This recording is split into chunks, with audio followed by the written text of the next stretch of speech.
Assalamualaikum warahmatullahi wabarakatuh. Di sini saya akan menjelaskan data flow diagram dari sistem rumah sakit. Diagram ini menggambarkan alur sistem informasi yang terintegrasi dalam sebuah layanan kesehatan. Yang pertama yaitu di sini ada sistem registrasi 1.0. Di mana di sini ada admin yang menginput data pasien yang baru atau lama ke dalam sistem melalui registrasi.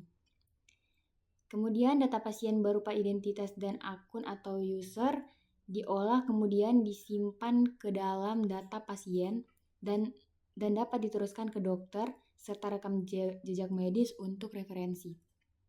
Kemudian yang kedua itu ada sistem pemeriksaan. Setelah registrasi, pasien diarahkan ke dokter untuk pemeriksaan. Kemudian dokter menerima data pasien dan kalau yang sudah dicatat, hasil pemeriksaan berupa hasil diagnosa dan yang disimpan di rekam jejak medis. Kemudian ada resep obat yang diteruskan ke apoteker. Kemudian yang ketiga itu ada 3.0, yaitu sistem pengajuan obat. Di sini ada apoteker itu menerima resep obat dari dokter dan mencocokkannya dengan data di database obat. Obat yang tersedia disiapkan dan struk pembayarannya diserahkan ke pasien. Kemudian database obat diperbarui itu sesuai dengan stok yang terpakai. Yang keempat itu ada sistem pembayaran 4.0. Pasien yang membayar sesuai dengan total yang tercantum di struk. Transaksi keuangan dicatat dalam data transaksi obat. Pasien mendapatkan nota pembelian dan obat dari apotek itu sendiri.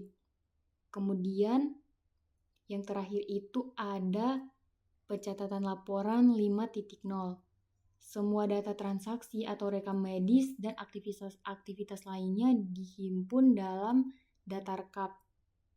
Manajer menerima laporan secara terstruktur untuk evaluasi kinerja sistem. Laporan juga mencakup data transaksi obat dan stok. Hubungan antara komponen itu, data pasien yaitu sumber utama yang mengalir ke berbagai komponen seperti dokter, apoteker, dan laporan. Kemudian ada data rekap menghimpun informasi dari seluruh sistem termasuk transaksi dan hasil diagnosa. Kalau database obat itu selalu diperbarui oleh aktivitas apoteker untuk mencatat penggunaan dan stok obat. Kemudian yang terakhir, manajer memiliki akses penuh untuk memantau seluruh laporan untuk pengambilan keputusan.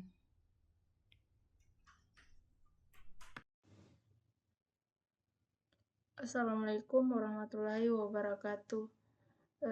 Di sini saya akan menjelaskan use case sistem rumah sakit.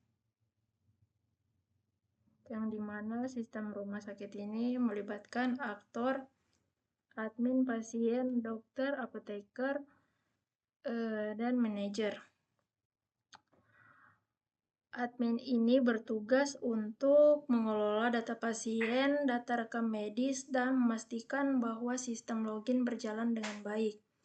Pasien ini di sini ada aktor pasien. Pasien ini dapat melakukan konsultasi dengan dokter, melihat riwayat medis, dan melakukan pembayaran obat.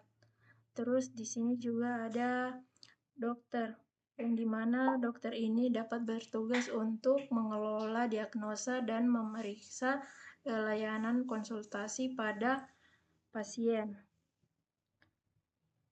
Di sini juga ada aktor apoteker, yang dimana apoteker ini bertanggung jawab untuk mengelola obat, memastikan stok obat, dan mengurus resep serta pembayaran obat.